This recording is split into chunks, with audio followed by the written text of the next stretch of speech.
Hello everyone and welcome to Edutap. आज हम continue करने जा रहे हैं हमारी एचपीएस मेंस एग्जामिनेशन में पूछे गए प्रीवियस ईयर क्वेश्चंस की डिस्कशन सीरीज।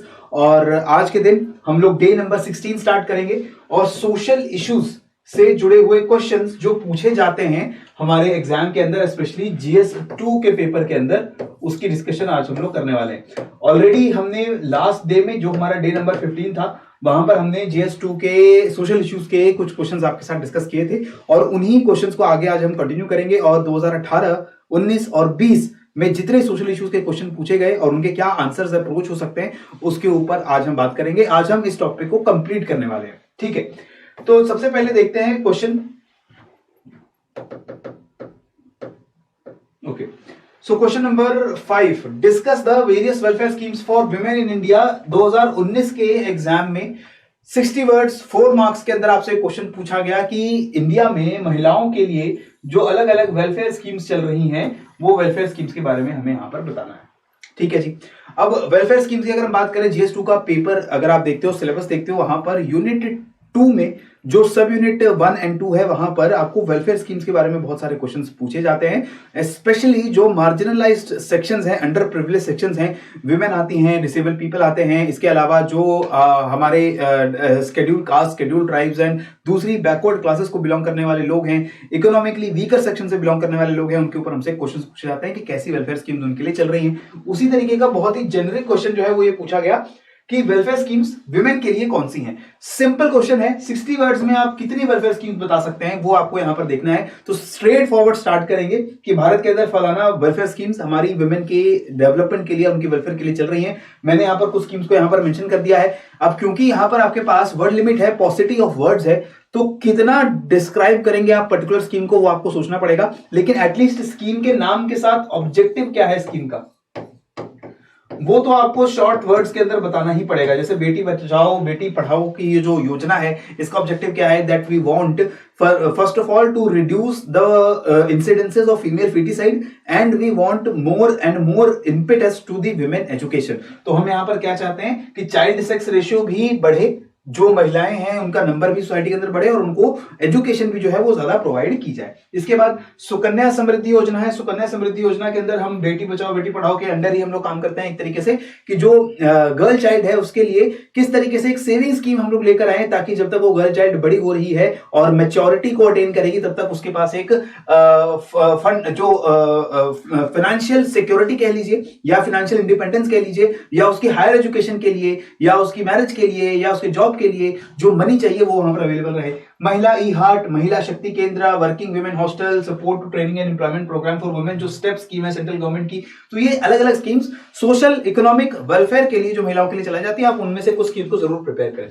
अब ये जो क्वेश्चन है ना दोस्तों, ये रिपीट होते हैं हर साल। आपको वेलफेयर स्कीम्स के ऊपर क्वेश्चन आएगा ही आएगा, या तो 4 मार्क्स का या तो 8 मार्क्स का। इसमें विमेन के ऊपर आने के बहुत चांसेस होते हैं। Scheduled caste and scheduled tribes, खास तौर पे हिमाचल गवर्नमेंट के अंदर भी क्या कदम उठाए जा रहे हैं शेड्यूल्ड ट्राइब्स की डेवलपमेंट के लिए, उनकी सोशियो इकोनॉमिक अपलिफ्टमेंट के लिए। ये स्कीम्स आपके पास प्रिपेयर्ड रहनी चाहिए। एटलीस्ट 5 से 10 स्कीम्स आपको पक्का पता होनी चाहिए, याद होना चाहिए उनका ऑब्जेक्टिव क्या है, उनका जो टाइम फ्रेम क्या है, उनको उन स्कीम्स के अंदर कैसे बेनिफिशियरीज को सेलेक्ट किया जा रहा है और क्या फायदा पहुंचाया जा रहा है। ये चीजें आपको बहुत अच्छे से क्लियर होनी चाहिए। इसी तरीके से देखिए क्वेश्चन नंबर 6, 2019 8 नंबर का क्वेश्चन पूछा गया, बट ये क्वेश्चन थोड़ा सा घुमा के पूछा गया। क्वेश्चन क्या है? Privatisation is not a panacea or not a panacea for managing the mismanaged public sector enterprises. Elaborate. Basically एक स्टेटमेंट दी है और स्टेटमेंट को इलेबोरेट करना है। इलेबोरेट का मतलब क्या होता है कि इसको फर्दर एक्सप्लेन करो और इसको एक्सप्लेन करो कि स्टेटमेंट का मतलब क्या है, ठीक है। तो स्टेटमेंट क्या है कि प्राइवेटाइजेशन जो है, पैनेसिया, पैनेसिया का मतलब क्या होता है? अगर इसको हिंदी में बोले तो रामबाण सॉल्यूशन, यानी कि लाख दुखों की एक दवा। तो पैनेकिया का मतलब यहां पर क्या हुआ कि अगर हम प्राइवेटाइज कर देते हैं जो गवर्नमेंट के पब्लिक सेक्टर एंटरप्राइजेस हैं जो मिसमैनेज्ड हैं, मिसमैनेज का मतलब वहां मैनेजमेंट अच्छा नहीं है, प्रॉफिट मेकिंग नहीं है, लॉस काफी ज्यादा हो रहा है, एफिशिएंसी अच्छी नहीं है, तो उनको प्राइवेटाइज कर दो।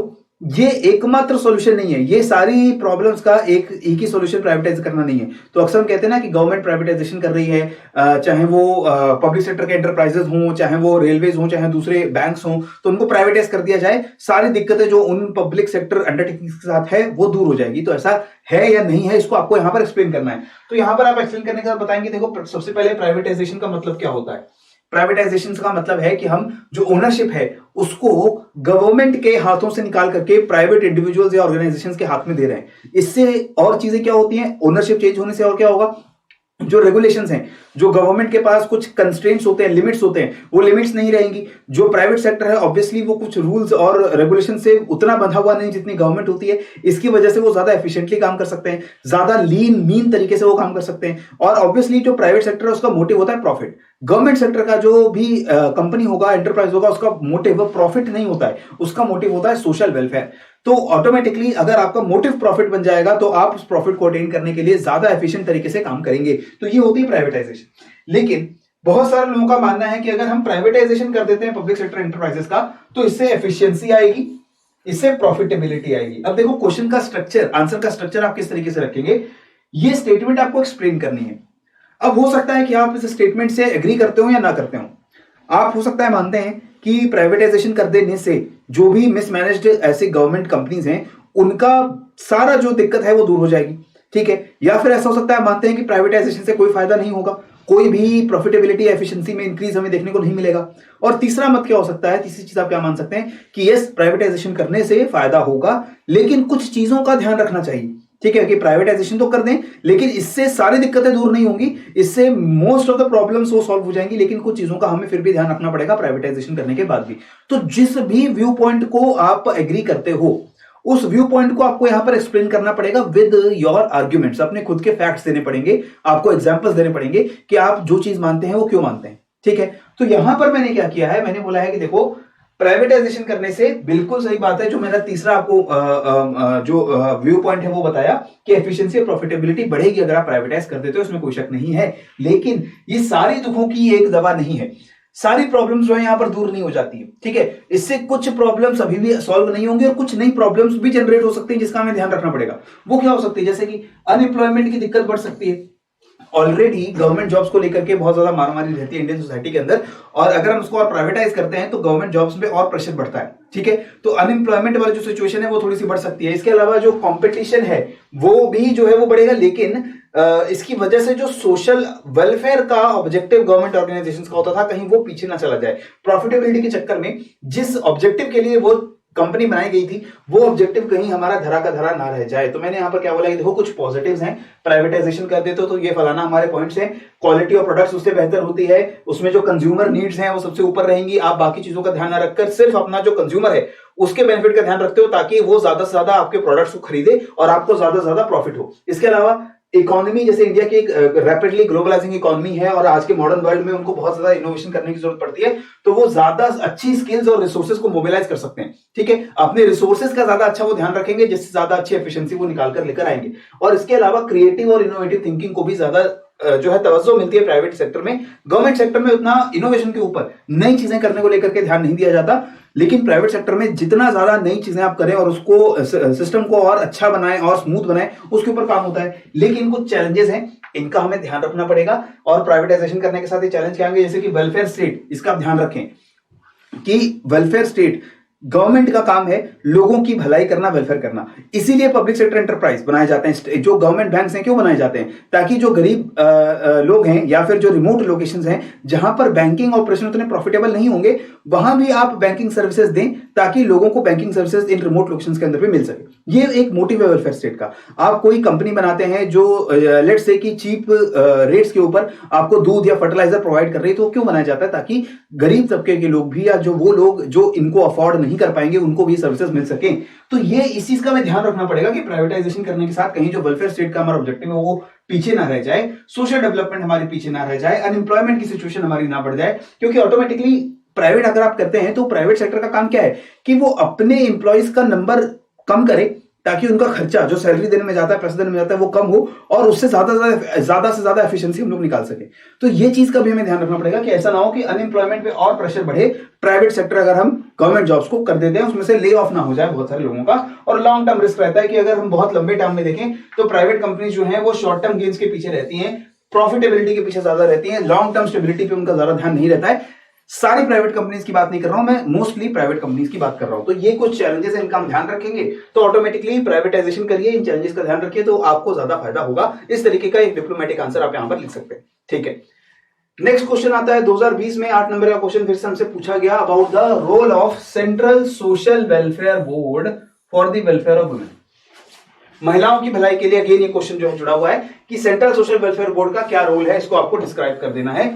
क्वेश्चन बहुत सिंपल है कि सेंट्रल वेलफेयर बोर्ड के बारे में थोड़ा सा आप बताइए क्या होता है ये वेलफेयर बोर्ड, इसका फंक्शन क्या होता है। तो मैंने बता दिया कि जो बोर्ड है ये ऑर्गेनाइजेशन बनाई गई थी 1953 के अंदर और इसमें एक फुल टाइम चेयरपर्सन होता है और कुछ मेंबर्स होते हैं स्टेट्स और यूटीज से, और 51 टोटल मेंबर्स हैं और चेयरपर्सन जो है वो इलेक्ट किया जाता है या फिर चुना जाता है by the government ministry of social welfare के कंसल्टेशन के बाद।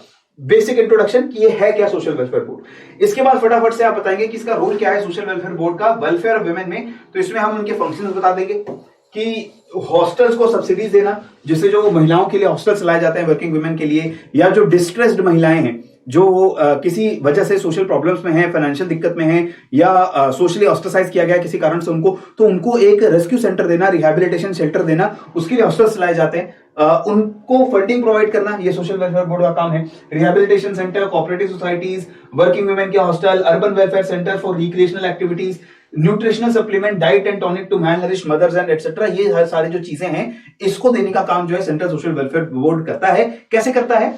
वो एनजीओ को भी फाइनेंशियल असिस्टेंस प्रोवाइड करता है और ये एनजीओ जो है वो जाकर के महिलाओं को डायरेक्टली असिस्टेंस प्रोवाइड करते हैं। तो सेंट्रल गवर्नमेंट की तरफ से जो मनी एलोकेट हो रही है वो money central social welfare board के पास जाती है और ये बोर्ड डिसाइड करता है कि किन ऑर्गेनाइजेशंस को, किन एनजीओ को, किन हॉस्टल्स को, किन क्रचेस को, किन अर्बन एरियाज में किन किन इंस्टीट्यूशंस को वो फंडिंग सरकार की तरफ से प्रोवाइड करेंगे। और वो ये भी देखते हैं कि क्या महिलाओं के लिए जो पैसा दिया जा रहा है वो महिलाओं पे खर्च हो रहा है नहीं हो रहा है, कितना एफिशिएंटली खर्च हो रहा है, उसका मिसयूज तो नहीं हो रहा है। तो ये सारा काम जो रहता है वो सोशल वेलफेयर बोर्ड का रहता है। और जो स्कीम्स के तहत वो पैसा देते हैं, जैसे Rajiv Gandhi creche scheme, family counselling centre, condense courses for education for adult women, awareness generation programmes, integrated scheme for women empowerment, इन सभी स्कीम्स के अंदर जो फाइनेंशियल डिवोल्यूशन है वो होती है सेंट्रल सोशल वेलफेयर बोर्ड की तरफ से।